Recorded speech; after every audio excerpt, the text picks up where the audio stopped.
What's good, everybody? It's Brian B. Bassin. Golly, man, I can't see out of these. Golly, I don't know how they fish with them. I'm too blind for that. What's good, everybody? It's Brian B. Bassin, and today I'm going to be going over pond fishing essentials for bass. You know, everybody isn't a competitive fisherman. Not everybody has access to boats and stuff to be on the lakes and all that stuff. So pond fishing is one of the most popular ways to fish.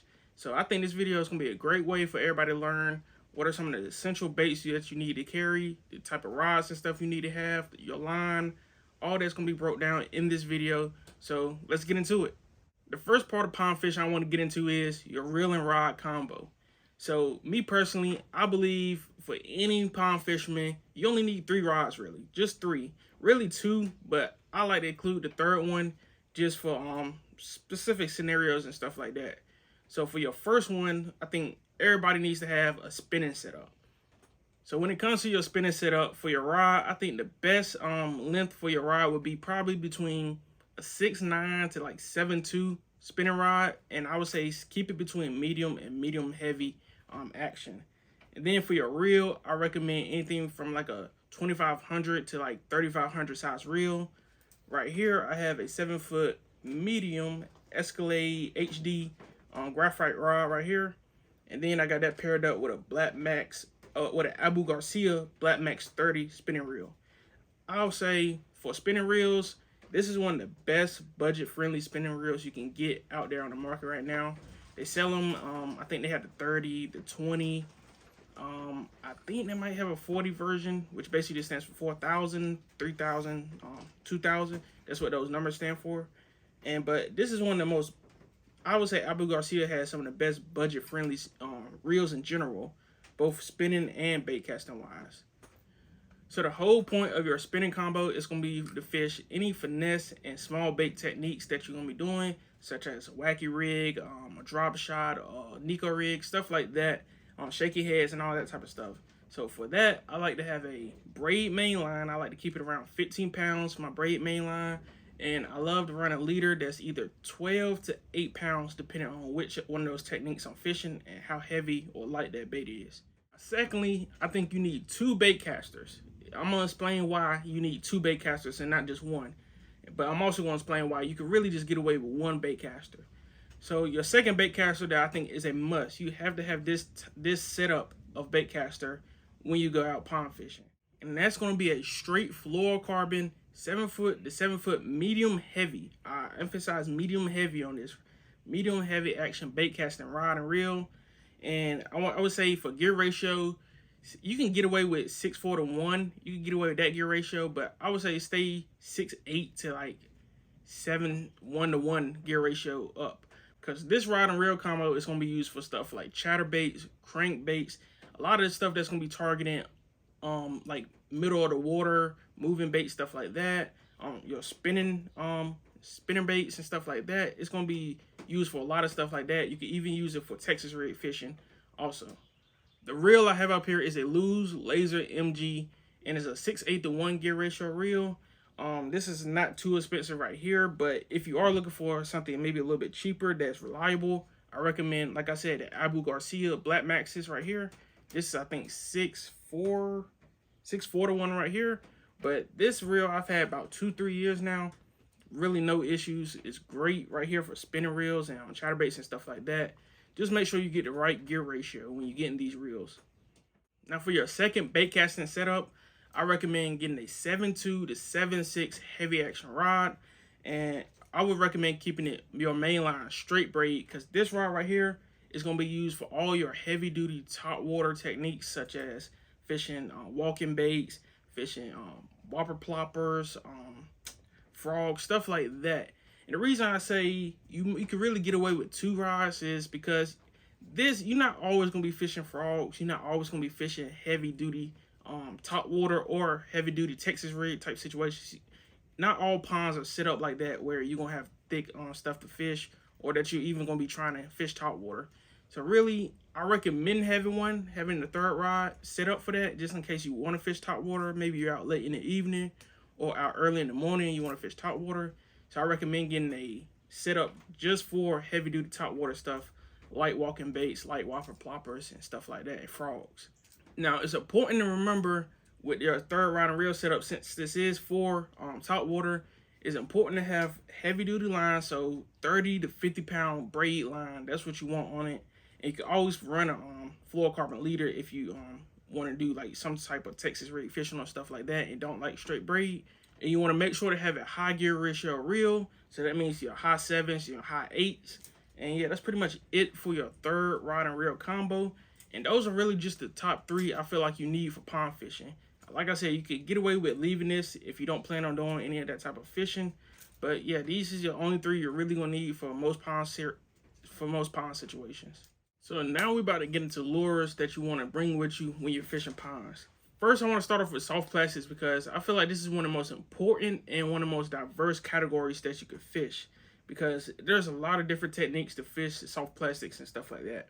So the main types of soft plastics I think you're going to need include trick worms. So get you some trick worms, good old flukes. You're going to need some type of cross style bait. You're going to need you some Cincos. And lastly, something for a drop shot. So something like these on Dream Shot, KVD Dream Shot baits right here. So those are like the 5 categories within the soft plastic category that we're going to be kind of talking about. So out of these soft plastics, I think the most important one that you want to bring and make sure you have is a Cinco. I think you can fish Cincos several different ways. You can Nico rig Cincos, you can Texas rig Cincos, and you can set them up wacky rig style, which is one of my favorite ways to fish, which is using the wacky rig. So you want to make sure you have some Cincos. My favorite Cincos are the KVD Ochos. I've done several videos about them and how I like to fish those. And some other Cincos you could look into are some Biz Bait Cincos, some of the New Crest City Pig Stick Cincos, stuff like that. I would probably say those are the top brands. The Yamamotos are definitely a top brand of Cincos also, but they're a little bit on the pricier side, and some durability questions will come with them. So if you like just a regular, just beginning in fishing, I wouldn't get the Yamamotos, even though those are great Cincos. They're a little more expensive. They're more like if you know what you're doing and you're trying to be a little more serious about fishing Cincos, then I would get the Yamamotos. But the KVD Ochos, I really like them. Like I said, the Biz Bait ones, the Crush City Cincos, Power Bait Generals, I would say those are probably the top Cincos I would get. Next is trick worms. Trick worms are probably one of the most simple baits to fish, and you really don't gotta look at too many brands. Zoom makes some great trick worms. You get 20 in a pack. This right here is 20 in a pack, and I don't even think this costs over $5. So trick worms are essential pond fishing baits. I like fishing trick worms Texas rig. You can do them on weightless or weighted, and then sometimes you could trim them down and use them as shaky head baits. Next, we had a fluke. So with a fluke, it's another old pond fishing bait that's been around a long time. There's nothing like new or innovative about the fluke. It just catches fish. So with a fluke, I like to fish these weightless. I don't really like fishing weight on flukes, because with flukes, you can kind of use them like a soft plastic jerk bait pretty much. And these are great for like targeting like middle of the column type fish. And sometimes you can fish them with top water or use them as trailers and stuff on other baits. But yeah, with a fluke, keep it simple. Texas rig it weightless, and just you can jerk it back and forth. Oh, pause. God damn, Boosie. You can jerk these back and forth like a regular jerk bait and catch fish on them. Next is a cross style bait. These are great for Texas rigs, and they're great for trailers if you get the right type of cross style bait. So baits like right here, this is a Guggen Bandito bug, and then we have the Strike King Rage Tail. These are great for both being Texas rigged and used as trailers on the back of chatter baits or spinning baits. So these right here are dual purpose. Then you have some that like this pit boss right here.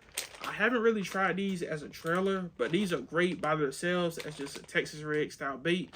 I like fishing these. You can fish them both weighted and unweighted like most soft plastics, but I personally like fishing these weighted and sometimes pegging them. And this is a great bait to fish heavy cover around wood and stuff like that, stumps, all types of stuff like that.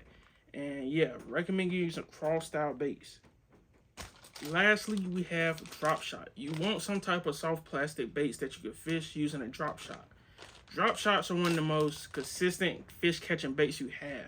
They are great for when the bite is tough and stuff like that. I'd probably say the best drop shot baits, the best drop shot soft plastics are these Dream Shot, KVD Dream Shots. And I'm gonna give y'all a closer look at these. This is one of those finesse techniques I talked about earlier. All these baits right here, well, not all of them, but I would say the fluke, the drop shot, and any wacky rig style with the Cincos and stuff like that, shaky heads, all of that's gonna be fished on your spinning rod setup. So here's a good look at the Dream Shot. So with drop shot baits, you don't want nothing too big. You could Texas rig a drop shot, but I personally like using nose hooks and stuff like that. And yeah, that's pretty much it for the soft plastics. Yeah, so get you some trick worms, get you some flukes, get you some creature or cross style baits, and some drop shot baits, and that's pretty much all you need. And Cincos, and don't forget the Cincos. So our next category is moving baits.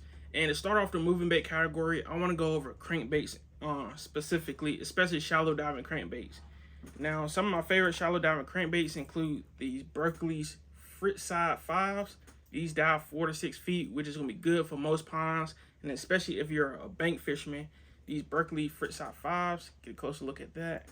I like these two colors right here, especially during the springtime. That orange and stuff, fish really love that. Then we're going to be talking about, then I want to talk about these KVD square bills right here.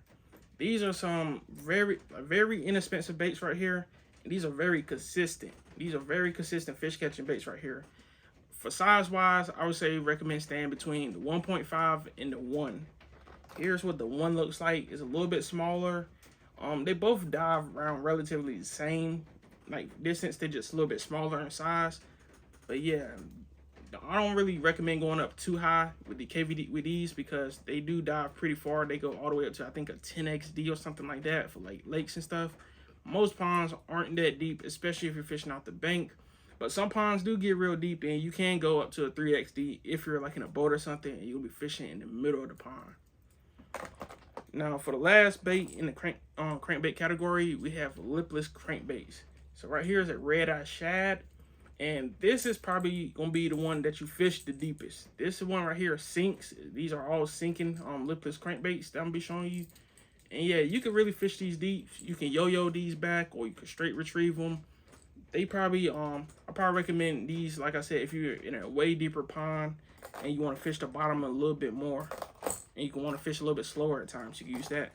And then you got the lipless rattle trap. This is another good lipless crankbait.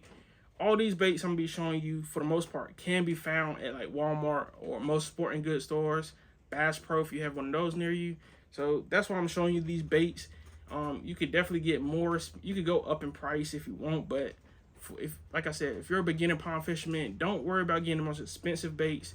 Get the most reliable ones, and get the ones that make the most sense for your situation. Now with all of those crankbaits, you are going to be fishing them on that first bait cast combo that I showed y'all. So that means straight fluorocarbon on a 7-foot to really you can get away 6'9" to like 7'2" medium heavy rod. That's what you're going to be fishing all these crankbaits on. You can't get away with a medium bait casting rod, but I like medium heavy. All right, so the next part of the moving category is going to be chatterbaits and spinning baits. So basically bladed baits. So I really like fishing bladed baits, especially when it's a little bit cloudy outside. I think that's kind of like the whole point of the blade. A lot of times is either to create vibration or create that flash, which helps fish track and hone in on these baits, especially when it's cloudy outside or when the water is really dirty. That's when I like to use bladed baits and vibrating baits like a chatterbait or a spinning bait. So for your chatterbait, this is great for fishing, like I said, dirty water, cloudy situations. I really like fishing these around grass lines or not really snot grass and stuff like that, but like maybe your grass that kind of grows on the bottom that has roots. I like fishing and pulling this through that type of grass. So chatterbaits are really easy to find, especially the Z-Man chatterbaits. They pretty much have the game on lock. Right here is a Z-Man original in that kind of like fire crawl type color right here. And the most important thing about chatterbaits is, to me, the trailer. So I didn't include these in the soft plastics, but this is because technically you can fish a chatterbait without a trailer. But me personally, I would recommend having a trailer for your chatterbait. I think spinning baits, you really don't need a trailer for them. But chatterbaits especially, I would recommend a trailer. So you have these right here. It's the Hog Farmer Spunk Shad right here. Then some other trailers are the Gary Yamamoto Zekos. I really like them. You have the Berkeley Power Stingers. You can find these at Walmart and stuff right here. And then some good old paddle tail ones like these. These are all Googans right here. The Googan, I think saucy swimmers. I think that's what they're called. But yeah, for a chatterbait, I think you should really have a trailer on it. It really helps create more action and stuff and get the fish something more to grab when they strike at the bait. Now for pond situations, I do recommend also grabbing the Z-Man Mini Max chatterbait. Just in case the fish aren't biting the regular chatterbait, you can downsize and you might get some more bites with a Mini Max. Next, we have spinning baits. They kind of cover all the same grounds as a chatterbait in terms of the purpose. They're used to create flash. You fish them in dirty water. What I like the most about spinning baits over chatterbaits is they are extremely snag proof. I've thrown these straight in bushes and reeled it out. Like, these do not get snagged a lot, which I really like that in a pond, because in ponds, there's always going to be some falling down logs, trees, all of that, that if you're fishing from the bank and you get snagged, you might not be able to get your bait back. So I really like spinning baits in ponds because they're so snag proof.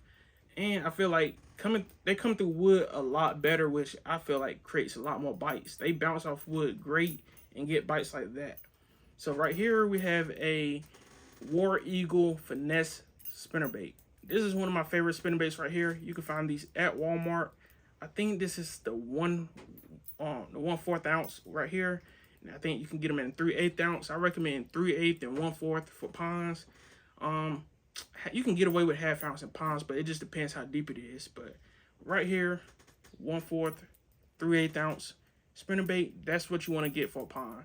This is one of my favorites right here. They aren't that expensive, and I've caught some nice fish on these. I've thrown this, like I said, I've thrown it straight in bushes and just reeled it out like it was nothing. All those are also going to be fished on that first bait casting setup I showed you. If you fish these, I would probably say 12-pound line, 12, 14-pound line, 15 max. You don't really got to go heavy with the line on these right here, especially the spinning rod, especially this spinning bait. The last category of baits we're going to be going over is top water. So for ponds, I think you only need one top water. The one top water you need is a popper, a good old-fashioned popper. Now you can go bigger than this right here, but if you want to carry 2 rods and still have the ability to fish top water, a smaller one like this, because you can fish this on your spinning rod setup right here. Especially if you have a braid main line on your spinning rod setup, you can just cut off the fluorocarbon leader and just tie straight to a small popper like this. Now that third rod, that second bait caster that I showed y'all, this is where all these other top water baits are going to come into play right here. So first, a frog. A frog is very good in ponds, especially late summer and all through the fall. So that means probably September through November. A frog is really good in the fall and stuff like that. Frogs are very weedless. They're great for targeting those shade lines and stuff like that. Throwing them over stumps and logs and stuff, and just popping them back and forth. You can really get some big blow-ups, some big bites in ponds with a frog. Right here, we have a Berkeley Swamp Lord. Take a look at that. You don't have to get the top end ones like this, but frog fishing, getting the top end frogs does help get bites, because not all frogs are good frogs. Not all of them work very well. A lot of them hold water and stuff like that. So you do want to be careful about which ones you pick. Like, I recommend getting the high brand ones, but if you're just starting out, get you some cheap ones. Just figure out how to frog fish, then get the right type of, the real deal ones when you're going to be using them constantly. Next, we have a Whopper Plopper. So this is my favorite Whopper Plopper right here. This is a Berkeley Maverick Chapo. And as you can see, I broke this one, so I haven't been fishing this one lately, but I've caught a lot of big bass on a Whopper Plopper, especially this particular one right here, that black with that orange like lip on it.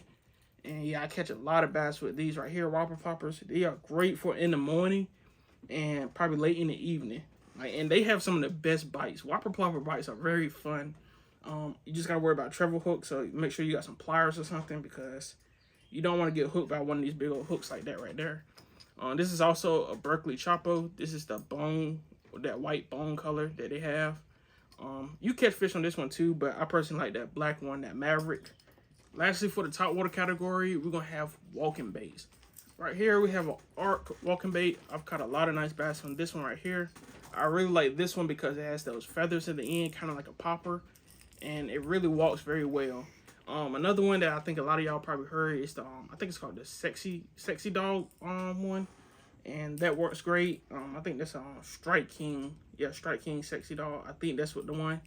And I've fished that one before, caught a lot of bass on that. And yeah, just a walking bait. Great for fishing in the morning. I don't really fish it late in the evening, but early in the morning, these are great. And especially if you have a lot of open bodies of water, fish will really follow this bait right here across the top. And all of those ones, except for the popper, I'm going to be fishing on that second bait caster setup I showed you, which was a heavy. You're going to have straight braid on it. You're going to have a high gear ratio reel. And yeah, you're going to get after some big bass, because top water fishing can really get you some big bass, especially ponds, and it's very fun. You don't always fish them, so that's why I said you don't necessarily have to have those particular baits right there. You could kind of leave that third rod at home and only fish two, but hey, these are all the essentials you want to need for pond fishing.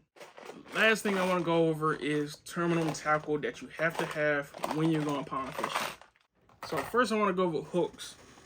So you only need 4 types of hooks when pond fishing, I think, because these are like the 4 main techniques you're going to be using. So you need an EWG, I would say a size 3 to 2 EWG size hook. And this is going to be for all your Texas rig type of fishing and stuff like that, whether it's weighted or unweighted. That's what your EWG hook is going to be for. You definitely need a pack of these in your tackle box. And then we're going to have some wacky rig hooks. I really like these VMC wacky rig hooks. And wacky rig just catches fish, so why not have some wacky rig hooks? These are going to go great with those Senkos. That's the whole point of the Senkos. So you need some wacky rig hooks. Third is a shaky head. Again, with that spinning rod setup, it's going to be for all your finesse techniques. So a shaky head like this.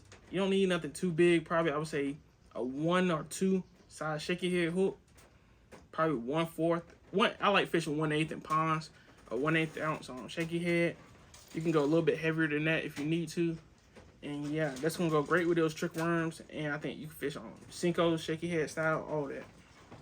And lastly, you're going to need you some type of little octopus hook like this. I like the 1 size 1/0 or 2/0 wacky rig hook.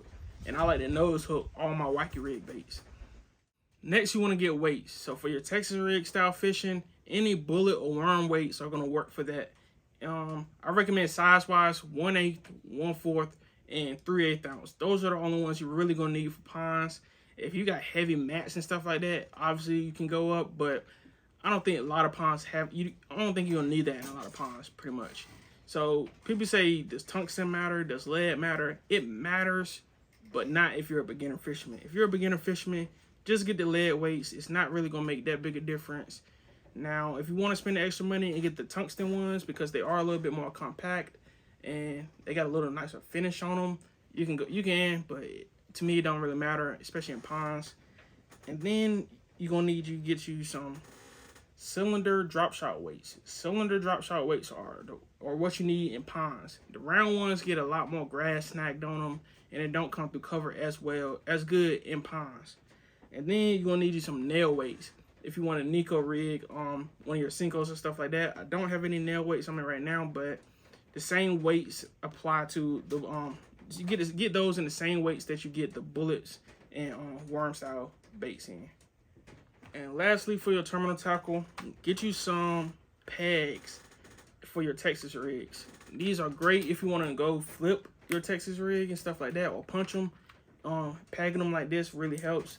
And these are like $5 right here for a bunch came in this pack. These are the Strike King ones right here. Yeah, and a bunch came in these. You don't have to get these, but I recommend getting these for your terminal tackle and bringing them with you to the pond. All right, people, I hope y'all found that video very informative. Sometimes I tend to talk a little fast, so hopefully all the audio and all that stuff came out good. I am filming this in my shed and stuff, so we do have like the wind and stuff outside. Hopefully y'all don't hear that too much, but yeah, these are pretty much all your pond fishing essentials that you're gonna need. We cover line, we cover rod and reel combos, we cover top water, we cover moving baits, and we cover soft plastics. So really, I really want y'all to like, subscribe, watch this video all the way through if you can. If you get to this point, if you get to this point, you probably did watch the video all the way through. But yeah, just watch the video all the way through. Like, comment, subscribe.